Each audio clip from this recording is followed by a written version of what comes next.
Today we will dive into one of the most important economic and geopolitical battles of our time, the competition for rare earth materials. Why are these elements so valuable?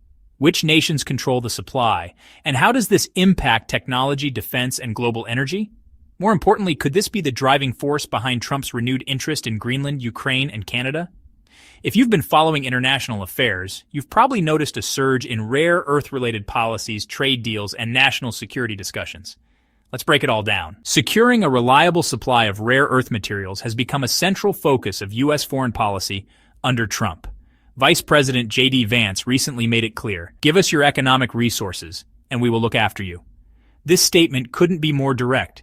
He even argued that giving the U.S. economic influence in Ukraine would be a stronger security guarantee than deploying thousands of troops from countries with limited military experience. In the 20th century, global conflicts were largely fueled by oil and gas.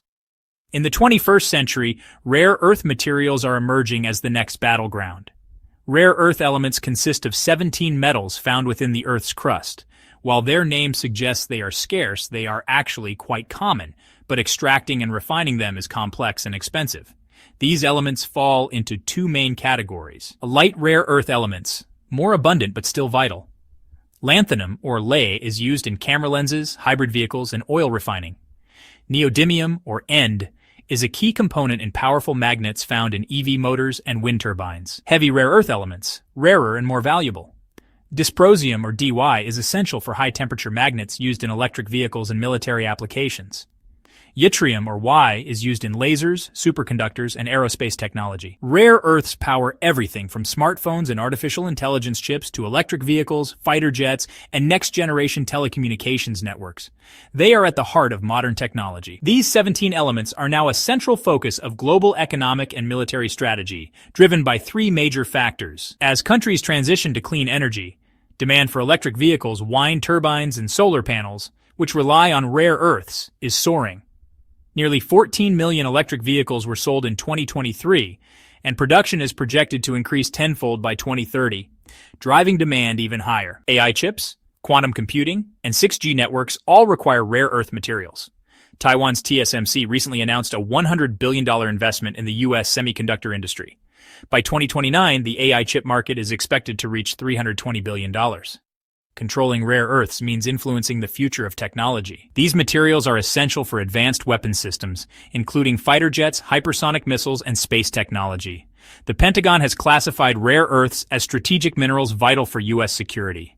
In response to U.S. tech sanctions, China has restricted its rare earth exports, escalating trade tensions. Only a handful of countries possess rare earth reserves, and even fewer have the capability to process them. China is the dominant player, producing 63% of the world's supply and refining 85% of it.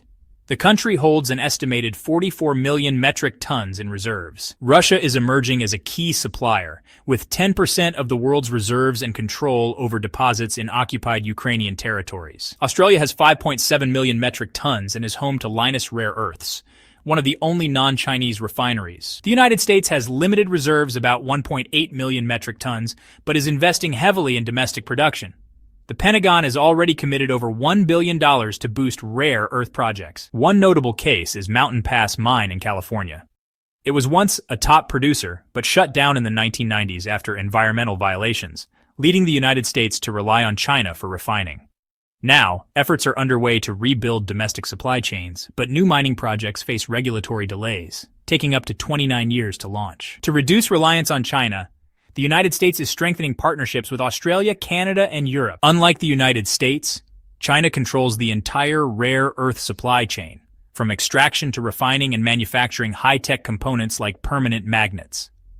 This poses a significant challenge for American industry and national security. This explains why Trump has renewed his focus on Greenland, Canada, and Ukraine, all of which have substantial rare earth deposits. Canada holds 830,000 metric tons of untapped rare earth reserves.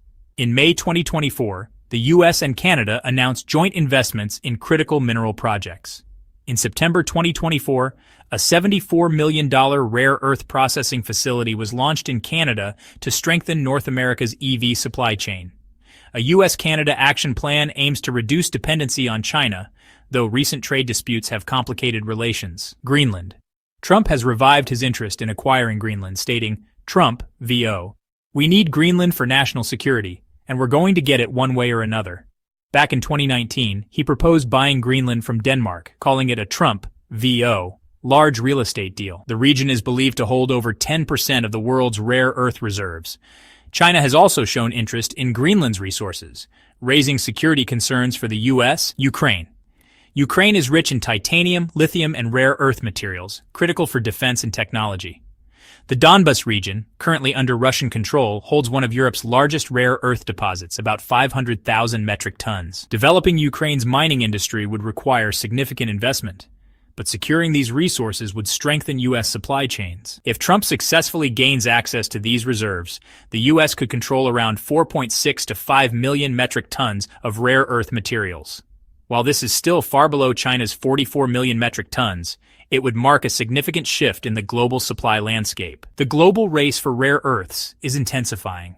As nations scramble to secure their supply chains and lessen reliance on China, these materials are becoming an even greater geopolitical priority. At the same time, demand continues to rise due to artificial intelligence, electric vehicles, and national defense needs. Controlling rare earths is no longer just an economic issue.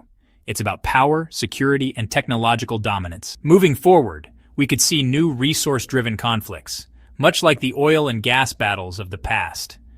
Countries rich in rare earths, such as Vietnam, Brazil, and India, will become increasingly important players in this global competition. So what do you think? Is Trump's push for rare earths a smart strategic move, or is this the beginning of a new resource war? Share your thoughts in the comments. Thanks for watching. See you next time.